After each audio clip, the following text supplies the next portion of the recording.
शुक्रिया अदा करते हैं कि आपने इतना इंतज़ार भी किया और आप हमेशा यहाँ पर कवरेज के लिए मौजूद होते हैं और हमारी आवाज़ को कौम तक पहुँचाते हैं, खान साहब की आवाज़ को कौम तक पहुँचाते हैं।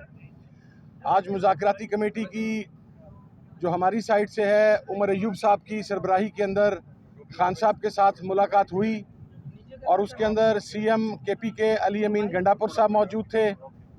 उसके अंदर मोहतरम सलमान अकरम राजा साहब सेक्रेटरी जनरल पाकिस्तान तहरीक इंसाफ मौजूद थे।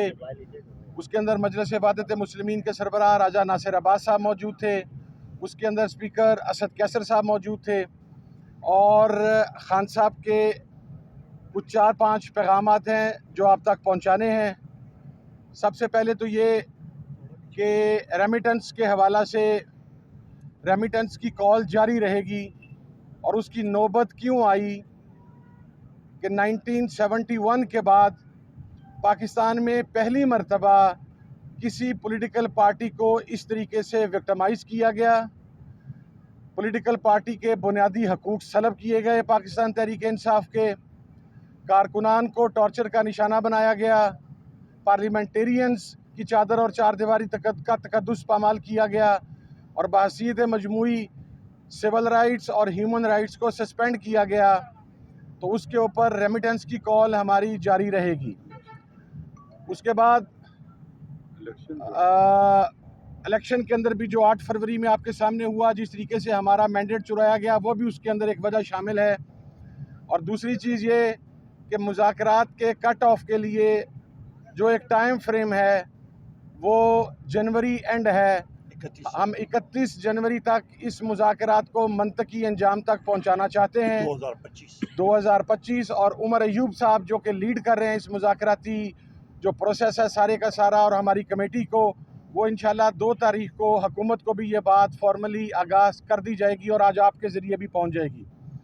तीसरी चीज़ ये कि खान साहब ने ये कहा है कि पाकिस्तान के लिए, पाकिस्तान की बका के लिए मैं अपने पर होने वाले कातलाना हमले, मैं अपने साथ रवा रखे जाने वाले हर सलूक को माफ़ करने के लिए पाकिस्तान के लिए तैयार हूँ।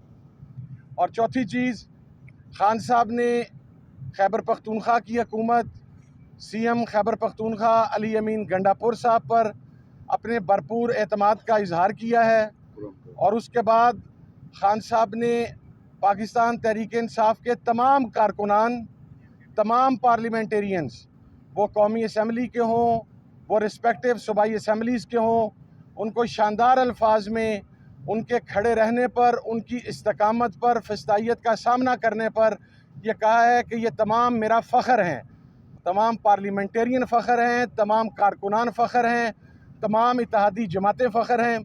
और ख़ान साहब ने कुरम के मामले के ऊपर CM KP के अली अमीन गंडापुर साहब और राजा नासिर अब्बास साहब से ख़ुसूसी गुफ्तगू की। उसके अंदर स्पीकर साहब ने, उमर अयूब साहब ने, सलमान अकरम राजा साहब ने अपना फ़ीडबैक दिया और ख़ान साहब ने इस बात पर ज़ोर दिया कि जल्द से जल्द इस मसले को हल करना है और इसके हल की तरफ जाना है। ये चंद नुकात थे, चंद पॉइंट्स थे। और जो मुतालबात हैं वो हमारे 2 ही हैं। वो जो पहले हमने कहा था कि 9 मई के ऊपर जो दूसरी साइड का मौक़िफ़ है वो हमें रिस्पॉन्सिबल करार देते हैं। हम बड़ा कैटेगराइज करके कहते हैं कि हम रिस्पॉन्सिबल नहीं हैं, दूसरी साइड रिस्पॉन्सिबल है। तो उसका बेहतरीन हल ये है कि एक ऐसा जुडिशल कमीशन बने जो सुप्रीम कोर्ट के सीनियर मोस्ट जजेस पर मुश्तमिल हो ताकि एक गैर जानिबदाराना तहकीकात हो सके। CCTV फुटेजेस सामने लाई जाएं। वो लोग जो उन CCTV फुटेजेस के अंदर मॉब को प्रोवोक कर रहे थे, क्योंकि मॉब साइकी आप समझते हैं कि जब क्राउड एक मॉब की हैसियत इख्तियार करता है तो वो फिर अनकंट्रोलेबल होता है। वो कौन से लोग थे जो उनको प्रोवोक करके मखसूस जगहों की तरफ ले जा रहे थे, इसका तयन CCTV फुटेज से ही हो सकता है और किसी तरीके से नहीं हो सकता। और 26 नवंबर के ऊपर देखिए हमारा बड़ा वाज़िह मौक़िफ़ है कि गोली चली। आज की तारीख़ तक जो हमारे पास एग्जैक्ट डेटा है, हमारे 13 कारकुनान शहीद हैं, हमारे 64 बुलेट इंजरीज़ हैं और हमारे मिसिंग कारकुन जो हैं उनकी तादाद 150 से 200 के दरमियान है। उसके ऊपर हमारा मौक़िफ़ बहुत क्लियर है कि ये पाकिस्तान की अवाम पर हमला था, पाकिस्तान की जमहूरियत पर हमला था। और इस हमले के जो ज़िम्मेदारान हैं, जिन्होंने ये ऑर्डर दिया गोली चलाने का, वो इसके रिस्पॉन्सिबल हैं। इसलिए हम 26 के ऊपर भी जुडिशल कमीशन डिमांड कर रहे हैं, 26 नवंबर के ऊपर।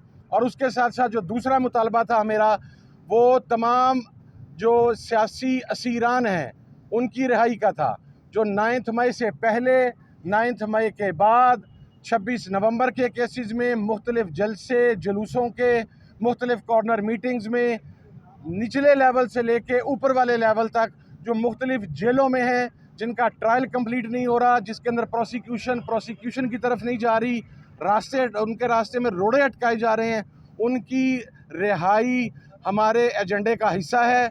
और आखिरी बात, इमरान खान साहब की रिहाई। इमरान खान साहब की रिहाई किसी डील के ज़रिए नहीं होगी, कोई पेपर साइन करके नहीं होगा, जिस तरह कुछ लोग रात की तारीकी में पेपर साइन करके इस मुल्क से बाहर चले गए सज़ा याफ्ता होने के बावजूद। इमरान खान अपने तमाम मुकदमात का सामना अदालतों में करके, अदालतों के ज़रिए इमरान खान बाहर आएगा। वो कोई ऐसी बात पर यकीन नहीं रखता। और ये भी मैं आपको एक बात अर्ज़ कर दूँ, इमरान खान साहब वहाँ पर अभी भी फोकस थे कि आप सिर्फ असीरान, कारकुनान, इनकी रिहाई की बात करें, लेकिन कमेटी के तमाम मेंबरान का, तमाम इत्तेहादी जमातों का, पूरे पाकिस्तान की तहरीक इंसाफ की क़यादत का हमने खान साहब को पैगाम दिया कि आपकी रिहाई हमारे एजेंडे का हिस्सा है।